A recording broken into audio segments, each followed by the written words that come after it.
So Jiri Prochazka versus Alex Pereira is set to be the main event of UFC 295, and I'm seeing a ton of people pick Jiri to actually win this fight, and I don't see it.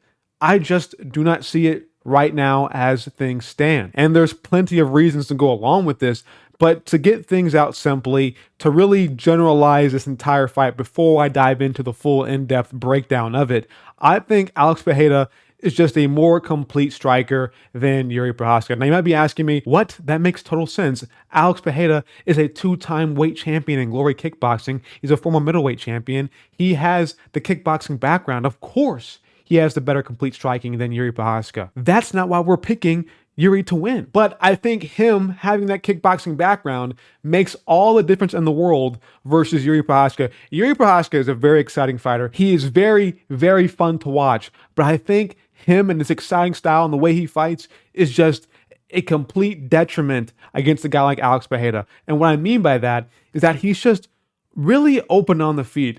Jiri Prochazka is consistently open. He's leaving his hands down, and that just is his fight style, and he probably won't ever change that. And I think a guy like Alex Pereira can definitely 100% take advantage of kind of the fight style of Jiri Prochazka. I think the style of Alex Pereira is way better and more complete and designed to beat a guy who's trying to be fun and exciting like Jiri Prochazka. And let me get to the reasons why. Jiri Prochazka, like I mentioned before, always leaves his hands down. And against a guy like Alex Pereira, that is a detriment. That is going to lead to his eventual downfall. I know that most of the time, it's mainly Jiri like clasping his hands together, doing these weird, funky footworky movements. It's not even a word, but using his awkward footwork to really be out of range, and that's when he leaves his hands down. But whenever he throws punches, he seems to like do it at weird, awkward angles, but his hands are also down. And I think if you want to beat a guy like Alex Pereira, you have to be very technical sound and leave as minimum of openings as possible. You cannot have significant holes in your striking defense if you want to beat a guy like Alex Pereira. I don't care that he's explosive. I don't care that Jiri Prochazka has solid power. I don't care if he's awkward and weird to deal with. If you want to beat a guy, again, like Alex Pereira, you have to have very high level striking defense. And let's be honest here, Jiri just doesn't have that at all. Every single time that I watch a Jiri Prochazka fight, he's getting rocked, he's getting hurt at some point. Every single fight that he's had in the UFC, he has gotten rocked or hurt at some point. Against Volkan Ozdemir, guess what? He got hurt. Against Dominic Reyes, guess what? He got rocked on top position. Guess what? Against Glover Teixeira, he was rocked on many different occasions and had to come out of the fire to get a submission in the 5th round. A last-second literal rear naked choke submission to beat a guy like Glover, which was an absolute war of a fight back and forth. And that, to me, leaves no doubt in my mind that at some point we will see Alex Pereira probably hurt Jiri Prochazka on the feet at some point in the fight. I don't care when, in the 1st round, 2nd round, even until the 5th round. I don't care. At some point, Jiri Prochazka is probably going to get hurt by a punch, a kick, or whatever. And what we're probably going to see here is Jiri Prochazka doing his normal thing, trying to get into the flow of the fight, using his awkward footwork, moving around a lot, switching stances, and we're going to see a calf kick out of nowhere. Maybe a body kick might come, a head kick might come. We're going to see that footwork be pretty much neutralized by Alex Pereira because he's a kickboxer. You can use that awkward footwork against a guy like Glover Teixeira or a guy like Dominic Reyes or a guy like Volkan Ozdemir. That is a definite viable option. But I think when you have an elite striker in front of you, he's going to neutralize that and take advantage of you being out of position. And maybe Jiri can use that to his advantage by blasting an awkward right hand down the pipe on an awkward timing and angle and maybe catch Alex Pereira lacking some points. I can see that happening, but outside of the moments that Jiri might have, we're going to see Alex Pereira just land calf kicks, land body kicks, chop the legs, use his jab to the body, go upstairs every now and then, work on his jab, try to land that left hook when he needs to, just overall trying to break down Jiri Prochazka. And Jiri's tough. He'll be in the fight the whole way through until it's over and said and done with. But there's just too many holes for Alex Pereira to exploit. And when he has holes to exploit in people, he will do it. Sean Strickland was always open to that left hook. And guess what? Alex Pereira caught him on the chin. Israel Adesanya's weak point is when he gets backed against the cage, he becomes a bit open with his counter shots. Guess what? That left hook from Alex Pereira actually caught and led on to the finishing sequence against Israel Adesanya. Time and time again, if there's a hole to be exploited in your game, Alex Pereira will be the one person to find that. And he will damn sure take advantage of it. But don't get me wrong, Jiri Prochazka definitely has a way to victory. One thing about Pereira is that he always seems to have some level of suspect boxing defense. It seems like he can get hit a bit too easy at times. We see in his fighting footage or sparring footage, so to speak, we see that all the time. He's typically open to get hit by jabs and counter hooks whenever he has somebody backed up against the fence. He seems like he's always open to be hit at times, and Jiri can definitely do that. I just don't think the way that his style will lend him to really getting backed up too much.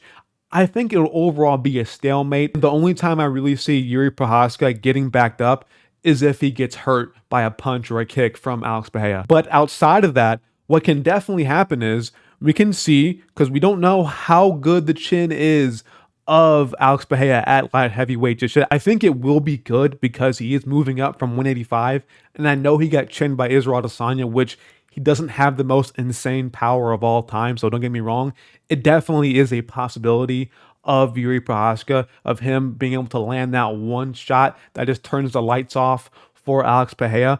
But like I mentioned before, I think his chin will be better because he won't be cutting as much weight. I think he'll be the bigger guy in there, which is a huge deal. Alex Pereira is still a huge monster of a man. I don't know how he even ever made middleweight in the first place. He is probably going to be bigger than Jiri Prochazka or the same size of him. I think he will be bigger, in fact. And one thing nobody really is ever mentioning is the fact that Glover Teixeira is Alex Pereira's coach. If one person can give the best advice on how to beat Jiri Prochazka, it's the guy who came the closest to beating him in the UFC so far, and that was Glover Teixeira. And yeah, it was by grappling, but Glover did have success on the feet against Jiri. You know what I mean? He did have success landing shots on him, and he had Jiri hurt at one point with like a 1-2 down the pipe. So I can definitely see Glover Teixeira being like, hey, I did this in this fight. This is how I trained for Jiri. We're going to implement similar things to our camp to give you the edge on how to beat him. So not only does Alex Pereira have that little bit of advantage in terms of style, but he also has a coaching advantage because the guy that he's fighting is the same guy that his coach has fought. And if it wasn't for a really bad decision to pull a guillotine by Glover, he probably would have beaten Jiri Prochazka. Let's be honest here. That guillotine pretty much ruined the whole fight for him. He had Jiri pretty much out of there and then decided to pull a guillotine. It was one of the all-time dumbest decisions, but that's neither here or there. It happens sometimes, MMA, whatever. But now it's Alex Pereira, and he'll definitely know not to pull a guillotine in the 5th round when you're winning. And last thing, before I forget to even mention it, one thing that people aren't really taking into account here is that Jiri Prochazka has been out of MMA for a very long time. He had to relinquish or vacate the light heavyweight title because his shoulder was so badly damaged. He had to get surgery on it,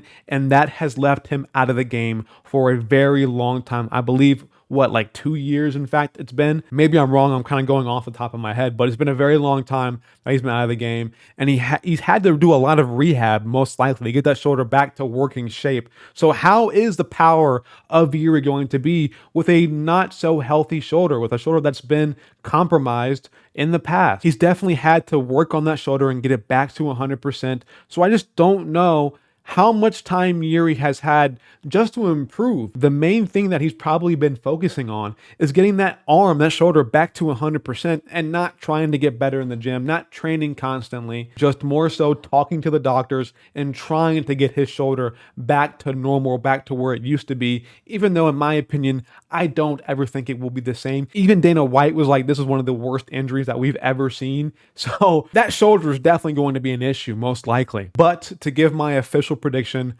I'm going to take Alex Pereira probably by 3rd round TKO. I think he will rock Jiri Prochazka, coming in with a head kick and then finish him off with a left hook combination and then drop him and probably finish him off with ground and pound.